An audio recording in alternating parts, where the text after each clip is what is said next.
तो जैसे कि हमने पिछले हफ्ते उसके ऊपर मुगलिया पढ़ी, सामना करने की शक्ति। तो अभी हमने टॉपिक देते हैं बेफिक्र बादशाह, कि किसी भी चीज की फिक्र ना हो, क्योंकि आजकल तो फिक्र बहुत लगी रहती है। कभी किसी चीज की, कभी शरीर की, कभी किसी रिश्तेदारों की। तो उसमें बाबा क्या बताते हैं? तो बाबा कह रहे हैं आज सारी सभा बेफिक्र बादशाहों की दिखाई दे रही है, क्योंकि फिक्र बाप को दे के फकुर ले लिया। तो बाबा को दे दी, माना इसका मतलब क्या है कि कोई चीज हमने फिक्र बाबा को दे दी, माना बाबा को दे दी। अब उसके साथ जो भी होगा उसके अंदर वो बाबा के देख रेख में होगा। तो बाबा ही उससे निकालेगा, हमें भी निकालेगा, दूसरों को भी निकालेगा। तो वास्तव में यही सबसे बड़ा सत्य है, जिसमें सतयुग के देवी देवता जो है उससे खुश रहते हैं, कि उनको पता है कि इस पूरी सृष्टि और हर एक आत्मा की जिम्मेवारी सिर्फ शिव बाबा के ऊपर है। और जो कलयुग का मनुष्य है उसको लगता है कि मेरे ऊपर है। तो आप सब भी सवेरे से लेकर रात तक बेफिक्र बादशाह हो, क्योंकि स्वराज्य मिला हुआ है। तो चेक करते हो, क्योंकि बेफिक्र बादशाह की निशानी है उनका मस्तक लाइट से चमकता है। तो उसकी आप उसका चेहरा भी देखेंगे ऐसी आत्मा का, तो वो चेहरा ही अलग होगा। बाकी सारी आत्माओं की बहुत सारे रिंकल्स होंगे या दुख की निशानियां होंगी। और बेफिक्र बादशाह हो तो डबल ताजधारी हो। डबल ताजधारी ही बेफिक्र बादशाह। तो डबल ताजधारी माना एक तो मैं आत्मा लाइट हूं, और दूसरा पवित्रता का भी जो ताज है। तो आप सभी अपने को बेफिक्र और बादशाह अनुभव कर रहे हैं? अब पूछ रहे हैं बाबा कि अपने को ऐसा अनुभव करते हैं कि भविष्य की भी कोई चिंता नहीं, ऐसे अपने को बेफिक्र अनुभव करते हैं? अगर डबल ताज नहीं, अर्थात बेफिक्र नहीं, तो माथे पर क्या आता है? किचड़े का टोकरा। अगर डबल ताज नहीं है, जैसे जो बताया बाबा ने, तो फिर क्या होगा? फिर किचड़े का टोकरा। फिर कोई ना कोई अपने ऊपर कोई ऐसी जिम्मेवारी लेकर चल रहे हैं जो एक तो पूरी कर भी नहीं सकते और जो करनी भी नहीं चाहिए। तो क्या अच्छा लगता है? तो बाप दादा आज हर बच्चे को डबल ताजधारी बेफिक्र बादशाह देख खुश होते हैं। तो आप सभी बाप दादा के साथी अपने को ऐसे अनुभव करते हो, कि कभी करते हो कभी नहीं? कि कभी जब अवस्था अच्छी होती है तो लगता है सब कुछ बाबा ही करने वाला है, जब कुछ अच्छा हो जाता है तो कहते हैं भाई ये बाबा ने किया, और कुछ बुरा हो जाता है तो टेंशन हो जाती है। तो बाबा ने कहा कैसे? ये डबल ताज सारे कल्प में सिर्फ आप बच्चों को प्राप्त होता है। राजे तो बहुत बनते हैं, द्वापर से लेकर राजे तो बनते हैं, लेकिन डबल ताज सिर्फ आपको ही मिलता है। माना जितने भी द्वापर से राजा हुए हैं उनको, और बाकी चीजों का चलो सुख रहा भी हो कम से कम, मगर ये तो हमेशा रहा कि हमारी राजाई कोई लूट ना ले जाए, उसकी फिक्र तो हमेशा रही ना। तो ये सिर्फ सतयुगी जो देवी देवताएं हैं, सिर्फ उनको ही ये सौभाग्य और हमें प्राप्त है कि हमारी जो राजाई है वो कोई नहीं लूट सकता। हमें किसी चीज की चिंता नहीं है। तो बाप दादा ऐसे बेफिक्र बादशाह बच्चों से मिलने आए हैं। फिक्र दे दिया ना, कि थोड़ा बहुत रह गया है, फिक्र दे दो। बाप को फिक्र देना आता है ना। अब यहाँ पे ये जो बाबा ने कल बताया कि प्रैक्टिकल अनुभव होना चाहिए, कि ये प्रैक्टिकल में क्या मतलब है, कि कोई हमारे सामने ऐसी सिचुएशन आए तो हम बाबा को दे दें, माना कि ये ड्रामा सब कल्याण का। बेशक इसमें थोड़े उसमें लगता है कि ये नुकसान हुआ ये हुआ, मगर वो लंबे समय में कल्याण करिए, बाबा को दे दो, बाबा देखेगा। बेफिक्र बनने की विधि बहुत सहज है। मेरे को तेरे में बदल, कि हमारा भी सब कुछ तेरा और हम भी तेरे, तो सब कुछ ही तेरा हुआ। कितना सहज है मेरा और तेरा, ते और मैं, कितना फर्क है। तो सभी ने दे दिया है, मेरे को तेरे में बदल दिया है। जो समझते हैं हम बेफिक्र बादशाह हैं वह हाथ उठाना। अब बाबा हाथ उठा रहे हैं, कि जिन जिन को लगता है हम बेफिक्र बादशाह हैं, लंबा हाथ उठाओ। उठाओ हाथ उठाओ, बाप दादा देखेंगे। फिर कभी तेरे को मेरा तो नहीं कर देते हो? अगर अभी भी थोड़ा बहुत रह गया हो तो फिक्र को दे फकूर ले लो। फकुर माना कि बेफिक्री, कि भाई जब दे दिया तो मस्त हो गए। क्योंकि दिन प्रतिदिन विश्व में भय तो बढ़ने वाला है। आप देखिए अभी जो है दुनिया में कितने तरीके के डर हैं। कोई नेता राजनेता हैं, उन्हें अपनी गद्दी का डर है, किसी को वर्ल्ड वॉर का डर है, किसी को रिसेशन का डर है, किसी को जॉब का डर है, किसी को शरीर का डर है। बाबा ने कहा वो तो बढ़ने वाला है, लेकिन आप सभी बाप के बच्चे बेफिक्र बादशाह बन औरों को भी फिक्र से दूर करेंगे। तो हम उस फिक्र से कैसे दूर रह सकते हैं? कि जब हमें ये गीता ज्ञान मिल गया, जब हमें पता पड़ गया कि बाबा ने हमारे ऊपर हाथ रखा है, उसी ने हमें चुना है, तो फिर किस चीज की फिक्र है? इसके लिए सहज साधन है, अमृत वेले से लेकर रात तक फॉलो ब्रह्मा बाबा। जैसे ब्रह्मा बाबा ने किया, जब ब्रह्मा बाबा के अंदर शिव बाबा आए और बाबा ने बोला कि अपनी सारी संपत्ति ये 7 माताओं कन्याओं के नाम कर दो। तो आप सोचिए कैसे कोई व्यक्ति, बाबा का तो पूरा परिवार था, पोतरे थे, सब थे, बच्चे थे, किसी एक की शादी भी होनी थी, किसी की शादी हो गई थी, मगर बाबा ने कुछ नहीं देखा, सब कुछ जो है माताओं कन्याओं के नाम कर दिया। ये नहीं सोचा कि कल क्या होगा, कल कैसे होगा। और यज्ञ में ऐसा समय भी आया जिसको हम बैगरी पार्ट बोलते हैं, कि अगली बार का खाने का पता भी नहीं था, तब भी बाबा ने उसके अंदर हिम्मत नहीं खोई कि लगता है अब तो सब कुछ चला गया। तो जैसे बाबा ने किया वैसे हम भी, क्योंकि ब्रह्मा बाप भी साकार तन में हर जिम्मेवारी होते बेफिक्र बादशाह रहा है। कि आप सोचिए बाबा के पास 400 भाई बहन थे, तो 400 भाई बहन में अमीर से अमीर, गरीब से गरीब, छोटे बच्चे से लेकर बूढ़े तक, मानसिक रूप से स्वस्थ, कोई मानसिक रूप से अस्वस्थ भी थे। तो सारी जिम्मेवारी तो सब बाबा ने पूरी करी। चाहे कई बच्चों ने ब्रह्मा बाप को साकार में देखा नहीं है, लेकिन उनके चरित्र, उनकी प्रैक्टिकल लाइफ, जैसे आप साकार में हो वैसे ही इतनी बड़ी जिम्मेवारी होते भी बेफिक्र बादशाह रहा। कि बाबा ने कहा चाहे आपने ब्रह्मा बाबा को देखा नहीं है, मगर आपको अगर ऐसा लगता है कि हमारी लाइफ में बहुत ज्यादा जिम्मेवारी है, तो ब्रह्मा बाबा की लाइफ में इससे ज्यादा थी। अंत तक भी उन्हों की सूरत में बेफिक्र के चिन्ह दिखाई दिए। तो बाबा की जो आप जिनसे भी कभी पूछेंगे किनकी किनकी क्लासेस करेंगे, तो हमेशा आप यही पाएंगे कि ब्रह्मा बाबा हमेशा निश्चित रहते थे। अंत दिन तक भी कोई आधार बिना लास्ट क्लास कराया। आपको पता है जब बाबा बैठते भी थे तो बाबा की गद्दी, आप देखिए महामंडलेश्वर जो बड़े बड़े गुरु होते हैं उनकी तो गद्दी भी अलग होती है, सिंहासन भी अलग होता है। बाबा की तो गद्दी ऐसा कुछ भी नहीं था, पीछे टेक भी नहीं थी उसमें, बाबा तो बिना उसके बैठते थे, ऐसे हेल्दी और फकुर में वेल्दी। तो बाबा की शरीर ने भी पूरा साथ दिया, और वैसे भी तो आप सभी भी बेफिक्र बादशाह बने हो ना।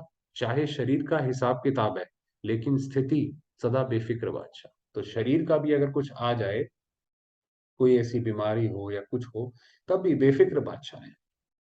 तो आज बाप दादा सभी बच्चों को ऐसे ब्रह्मा समान देखने चाहते हैं। तो जो बाकी जो दादियां के आप देखेंगे, जिनका हम सुनते हैं कि कैसे उन्होंने शरीर छोड़ा, कैसे उनके शरीर में कितनी दिक्कतें थी, हॉस्पिटल जाते थे डॉक्टर सारे जो है वो सरप्राइज हो जाते थे। तो वो हमें भी वहां तक बनना है। तो चेक करना, चाहे शरीर कैसा भी हो, लेकिन मन सदा बेफिक्र बादशाह। तो शरीर में कोई चीज खराब भी आ जाए, मगर उसका इफेक्ट जो है वो मन पे ना आए। तो नोट करना, सुबह को उठते ही चेक करो, सब कॉन्शियस में भी कोई फिक्र तो नहीं है, कि अंदर कोई दबा छुपा हुआ कोई थोड़ी सी भी फिक्र, बाबा ने कहा होनी नहीं चाहिए। अगर वो है तो इसका मतलब अभी कुछ, सब कुछ अभी बाबा को दिया नहीं है। अभी ये बात समझी नहीं है कि हमें देने वाला करने वाला स्वयं प्रभु, स्वयं शिव बाबा है। कहीं ना कहीं हमने अपना पकड़ के रखा हुआ है। बीच बीच में चेक करना, तो मेरे को तेरे में परिवर्तन कर देंगे, क्योंकि सारे कल्प में सिवाय आप बच्चों के डबल ताजधारी बेफिक्र बादशाह कोई नहीं बना। तो ये हमारा, जब हमने मेरे को तेरा कर दिया, वही सब कुछ शिव बाबा का हुआ, वही संभालेगा हमें। तो फिर बाबा ने कहा हम डबल हो गए, डबल ताजधारी। आपके चित्रों में भी सदा डबल ताज है, आप देखिए देवताओं में भी दिखाते हैं, एक तो सोने का मुकुट दिखाएंगे, और उनके पीछे जो है गोल गोल व्हाइट लाइट दिखाएंगे। द्वापर में कई राजे बने, लेकिन डबल ताजधारी और फिर स्वराज्य वाला राजा ऐसा कोई नहीं बना। तो आज का टाइटल बेफिक्र बादशाह सदा याद रखना। तो यही एक होमवर्क लेते हैं कि कल जब तक हम दोबारा मिलेंगे, तो ये टाइटल अपने साथ रखें कि मैं आत्मा बेफिक्र बादशाह हूं, मुझे कोई भी फिक्र करने की जरूरत नहीं। आज भी बहुत बच्चे आए हैं, सभी बच्चों को विशेष बाप दादा मिलने आए हैं। अभी उल्हाना तो नहीं देंगे कि क्योंकि बाप का बच्चों से कितना प्यार है, जो बाप बच्चों के बिना रह नहीं सकता। तो बाबा कह रहे बाबा का भी, क्योंकि बाबा भी हमसे 5,000 वर्ष के बाद ही अभी मिल पाते हैं, तो बाबा ने कहा बाबा का भी बहुत प्यार है। तो ये टाइटल अपना अमृत वेले से लेके स्मृति में रखना, मैं कौन, बेफिक्र बादशाह। अच्छा, तो बाबा कह रहे ये अपना टाइटल रखो बुद्धि में। सभी आए हुए बच्चों से मिलन मनाया, बाप भी खुश हैं, बच्चे भी खुश हैं, लेकिन अपना ये वरदान कभी भी भूलना नहीं, कैसा भी हो शरीर का हिसाब शरीर जाने, लेकिन मन सदा बेफिक्र बादशाह। ये शरीर अगर है भी तो कोई बात नहीं है, बाबा का शरीर है, बाबा ने बताया हुआ है कि भाई अगर कोई बीमारी आए, आप तो ये मान के चलो ये बाबा का शरीर है, बाबा जाने और ये शरीर जाने, मैं आत्मा उससे मुक्त हूँ। तो वही बाबा ने भी बोला कि भाई अगर शरीर खराब भी होता है होने दो, आप शरीर की देखभाल करो, माना जो उसको दवाई जो उसको देनी है, जो भी इसको ट्रीटमेंट कराना है वो कराओ, वो शरीर का हिसाब किताब है। मन मेरा अलग है, कैसा भी पेपर हो, लेकिन पेपर और अनुभवी बना के आगे बढ़ाने वाला है, डरना नहीं। तो पेपर जब भी आए तो समझो कोई नया अनुभव होने वाला है, कि अब बाबा इससे कैसे निकालता है, बाबा इस चीज का अनुभव होगा, उसमें बस बाबा का हाथ पकड़ के रखें, हाथ पकड़ के रखेंगे तभी तो बाबा निकालेगा। तो इसीलिए ये याद रखें, कोई भी परिस्थिति आई है, चाहे कैसी भी है, उससे अब अनुभव होने वाला नया। तो कभी पेपर से डरना नहीं। अच्छा, आज गुजरात जोन का टर्न चल रहा है, तो गुजरात भी बाप दादा के प्यारे हैं तो सब जोन प्यारे, लेकिन आज टर्न इसका है। गुजरात वाले उठो, हाथ ऐसे करो। तो बाबा ना एक हाथ की ताली जैसे एक हाथ से सिर्फ वेव कराते थे, बहुत अच्छा। बाप दादा ने सब समाचार सुना, क्या क्या पुरुषार्थ कर रहे हैं, वह भी बच्चों ने अच्छा हिसाब किताब दिखाया है। तो बाप दादा यही चाहते हैं, सदा हर बच्चा ब्रह्मा बाप समान मास्टर ब्रह्मा बने। तो जैसे ब्रह्मा बाबा ने सब हमें करके दिखाया, हम भी बाबा के साथ साथ साथ साथ पूरा वहां तक पहुंचे। हर जोन दिल भर के आता है, बाप दादा भी खुश हो रहे हैं, ऐसे बच्चे सारे कल्प में अब संगम में ही मिलते हैं। क्योंकि हम भी बाबा को और बाबा भी हमें संगम पर ही मिलते हैं। चाहे सतयुग में साथी होंगे, लेकिन अभी जो पहचान से मिलते हैं, वहां की पहचान चेंज हो जाएगी। तो वहां पे चाहे ब्रह्मा बाबा ही रहेंगे, चाहे वहां पे नारायण के रूप में, मगर वो तो जैसे प्रजा को भी वो अपना बच्चा ही मानते हैं। मगर अभी तो एक पहचान अलग है, अभी तो जैसे हम उसकी डायरेक्ट संतान है, ब्रह्मा की भी नारायण की भी डायरेक्ट संतान है, शिव बाबा की भी जैसे डायरेक्ट संतान है। तो चारों ओर के बच्चों को निमित्त गुजरात है, लेकिन बाप दादा के सामने फॉरेन वाले भी हैं और छोटे छोटे गांव वाले बच्चे भी हैं। क्योंकि बाबा तो जब भी मुरली एड्रेस करते हैं, तो सारे बच्चों को सामने रख के तब एड्रेस करते हैं। एक एक बच्चे को बाप दादा दोनों, बाप सदा बढ़ते चलो, बढ़ाते चलो, अपना राज्य नजदीक लाते चलो। तो चारों ओर के बच्चे बाप दादा के सामने, बाप दादा जब भी आते हैं और जब एड्रेस करते हैं, तो पूरे सारे बच्चों को सामने रखकर तब जो है अपना आशीर्वाद या अपनी शिक्षाएं देते हैं। साकार में आप हो, लेकिन दिल में चारों ओर के देश विदेश गांव सब बाबा के दिल में समाये हो। क्योंकि ये तो बाबा का ही यज्ञ है, कि गीता में लिखा है ना, कि मैं जब आता हूँ तो मैं करके दिखाता हूँ कि किस तरीके से पुण्य कर्म करे जाते हैं, तभी सारे लोग उसको फॉलो करते हैं। तो दो विंग्स आई हैं, आपको पता है हमारे यज्ञ में करीबन 13-14 अलग अलग विंग्स हैं, जो कि अलग अलग प्रोफेशनल्स को, अलग अलग कम्युनिटीज को जो उनकी सेवा करते हैं। तो अब आया हुआ है मेडिकल विंग और सिक्योरिटी विंग। मेडिकल विंग वाले अब ऐसी तैयारी करो, ऐसी तैयारी कराओ और करो, जो भी जैसे बाप दादा ने कहा, बेफिक्र बादशाह, फिक्र नहीं तो बीमारी भी नहीं। फिक्र नहीं होगी तो बीमारी भी जल्दी ठीक हो जाएगी, पहले तो आएगी नहीं और फिर जल्दी ठीक हो जाएगी। तो ऐसा प्लान बनाओ जो यहाँ बैठे भी खुश रहें सभी, खुशी नहीं गंवाएं, ऐसी दवाई निकालो जो कभी भी कोई थोड़ा सा तन से या मन से ना खुश हो, तो दवाई को याद करते ही खुश हो जाए। वह दवाई क्या है? मेरा बाबा। पूरी जैसे ज्ञान का पूरा सार उसमें बाबा ने समेटा, तो बाबा ने कहा उसका है मेरा बाबा। कोई बीमारी से हमें निकलना हो, किसी भी चीज से पार पाना हो, मेरा बाबा बस। तो सभी के मन में मेरा बाबा बिठा दो, तो ये दवाई हो जाएगी। तो दवाई बाबा कोई वो नहीं कह रहे कि फार्मास्यूटिकल्स की दवाई नहीं कह रहे हैं कि बाबा कि बच्चे कोई फार्मा की कोई ऐसी दवाई बनाओ कि कोई भी नाखुश हो तो ठीक हो जाए। ये बाबा इसकी बता रहे हैं कि इसमें कोई ऐसी इन्वेंशन निकालो, इसकी कोई ऐसी टेक्निक निकालो कि जैसे ही कोई आत्मा मेरा बाबा बोले, तो वो सारी की सारी उससे अपने पार हो जाए। अच्छा, बहुत अच्छा सेवा कर रहे हैं, करते चलो, विजय तो आपके साथ है ही है। फिर सिक्योरिटी विंग वालों से बोला, सिक्योरिटी वाले पुरुषार्थ करके करके मेहनत तो है, लेकिन पुरुषार्थ करके ऐसी सहज सफल होने वाली दवाई, माना मंत्र ऐसा निकालो जो दिन प्रतिदिन, अभी दुख तो बढ़ना ही है, हलचल तो होनी ही है, लेकिन हलचल में भी स्वयं को अचल बना सके। तो ऐसी कोई सहज बात निकालो जो बात सामने आने से मन खुश हो जाए, तो तन की बीमारी फील नहीं होगी। आपको पता है जो सिक्योरिटी है वो तो दिन रात बेचारे जो हैं सेवा करते रहते हैं, और हर तरीके का कोई व्यक्ति होता है वो पहले उनका सामना करता है। तो बाबा ने कहा ऐसे कोई अपने साथ कोई मंत्र रखो, मतलब बाबा की ही मुरली का, बाबा की ही शिक्षाओं का, कि कैसी भी परिस्थिति हो उसके सामने आप हिलो नहीं। ये सिक्योरिटी का इलाज शॉर्ट में ऐसा निकालो, जैसे ब्राह्मण लोग वरदान पढ़ करके खुश हो जाते हैं ना, ऐसे कोई सेल्वेशन का साधन निकालो जो कोई भी अध्ययन करने से परिवर्तन हो जाए। कि कोई भी ऐसा आपके पास कोई साधन हो, कोई दूसरा व्यक्ति आए और वो पढ़े और वो परिवर्तन हो जाए। सिक्योरिटी के कोई छोटे छोटे साधन तैयार करो, जो जैसा समय अभी और नाजुक आने वाला है उसमें ऐसे समय पर कार्य में आवे। आपको पता है सिक्योरिटी में जो है खासकर प्लानिंग इस तरीके की होती है कि मान लीजिए कहीं किसी जगह पे बाढ़ आती है तो उसमें क्या करना है ना, ऐसी सारी प्लानिंग करी जाती है। उसमें अर्थक्वेक आएगा तो कैसे करना है, बिल्डिंग का स्ट्रक्चर कहाँ पे कैसे उसको डिफाइन करना है। तो बाबा ने कहा ऐसे तैयार करो कि जो समय नाजुक आए उसमें हम कैसे ज्ञान योग का यूज कर सकें। तो आप तो एवर रेडी हो ना, एवर रेडी हो, कोई भी समय आवे, कैसा भी समय आवे, लेकिन ब्रह्मा कुमार और कुमारी हर एक समय पर सदा खुश रहे, ये इंपॉर्टेंट है। ब्रह्मा कुमार और ब्रह्मा कुमारी की खुशी गायब नहीं, गायब नहीं हो सकता है, हो सकता है, हाथ उठाओ। तो कहने का मतलब जो दोनों विंग को जो बताया, मेडिकल और सिक्योरिटी विंग को, वो यही बताया कि खुशी गायब ना हो, बेफिक्र रहे। अच्छा, बाप दादा ने सबका हाथ देखा, आप हाथ उठाओ। तो समय तो आते रहेंगे, बाप दादा रिजल्ट देखेंगे। सभी ने हाथ उठाया है तो समय पर भी बेफिक्र बादशाह।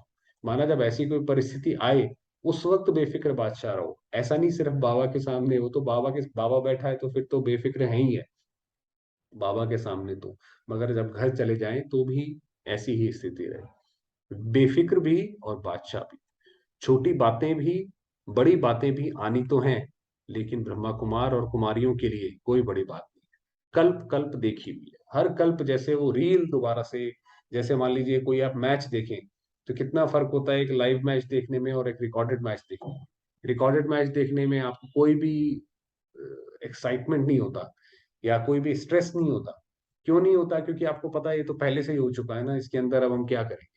तो अगर हमें उसी तरीके से पता हो कि ये भी सब सृष्टि का ड्रामा ऑलरेडी लिखा जा चुका है, इसमें कुछ नया नहीं है, तो फिर हमें भी वो चीज स्ट्रेस नहीं होगी।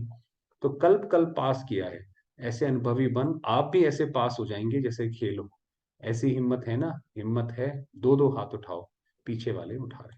तो बाबा ने कहा ऐसे खेल की तरह पास करो। तो कल तक के लिए यही रहा, बेफिक्र बादशाह है 24 घंटे। चलिए थोड़ी देर बाबा को याद करते हैं।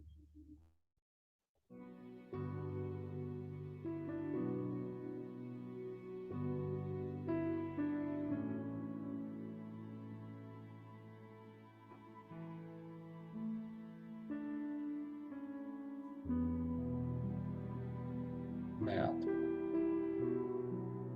ज्योतिर्बिंदु, चमकता सितारा,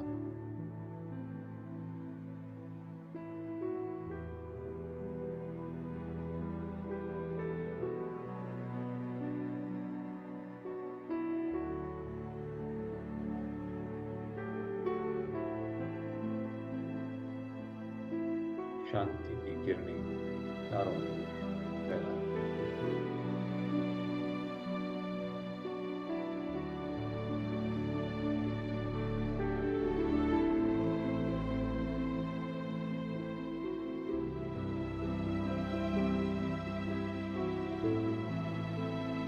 निराकार ज्योतिर्बिंदु शिव बाबा,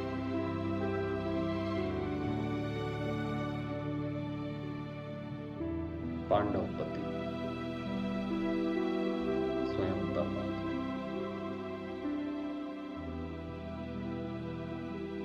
मेरे बाबा।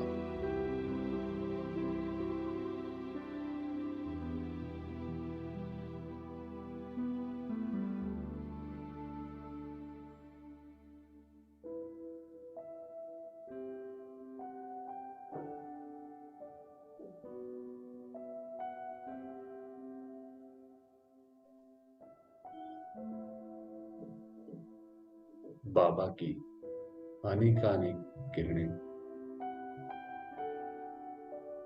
उनके आशीर्वाद मुझ आत्मा पर बरस रहे।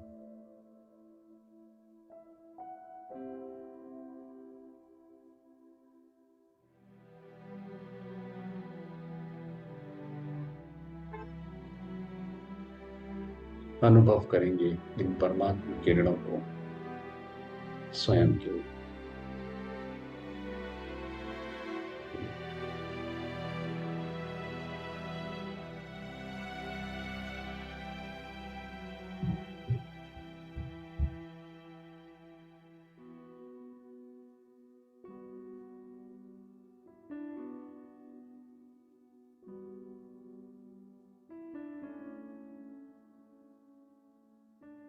मैं आत्मा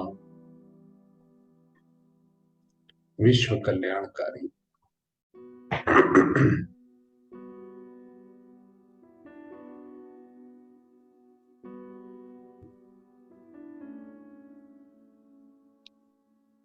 महान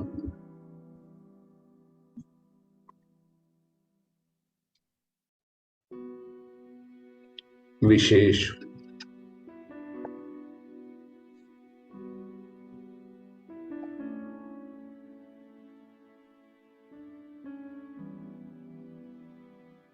मेरे बाबा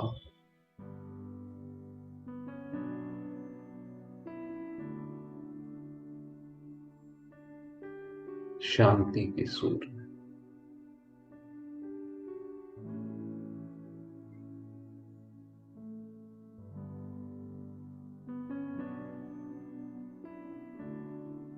उनकी शांति की किरणें मुझ आत्मा पर पड़कर सारे संसार में फैल रही।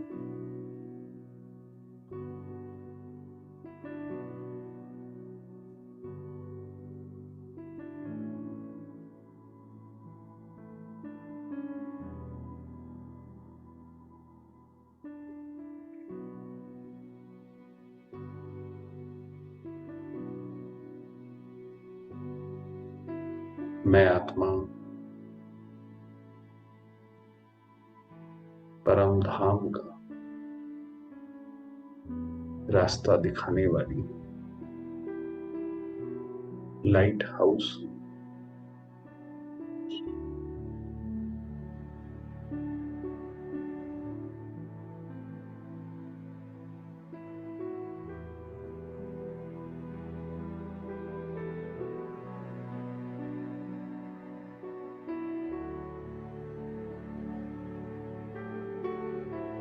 सर्व आत्माएं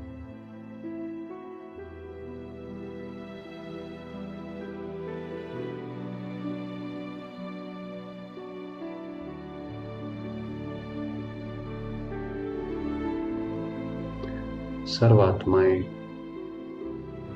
अपने दुखों से, चिंताओं से मुक्त हैं।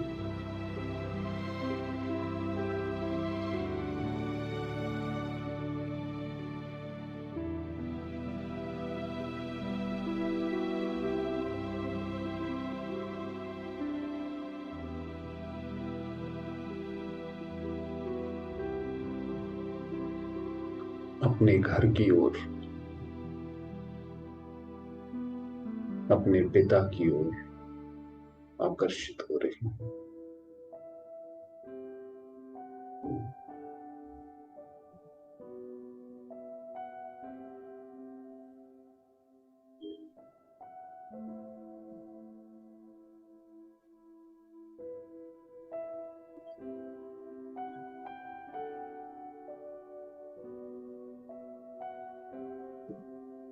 सारी सृष्टि में शांति व्याप्त है।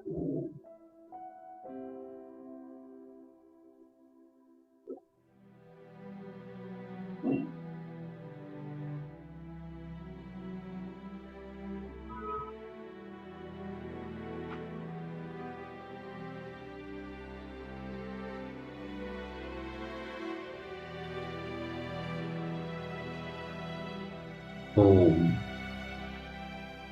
शांति।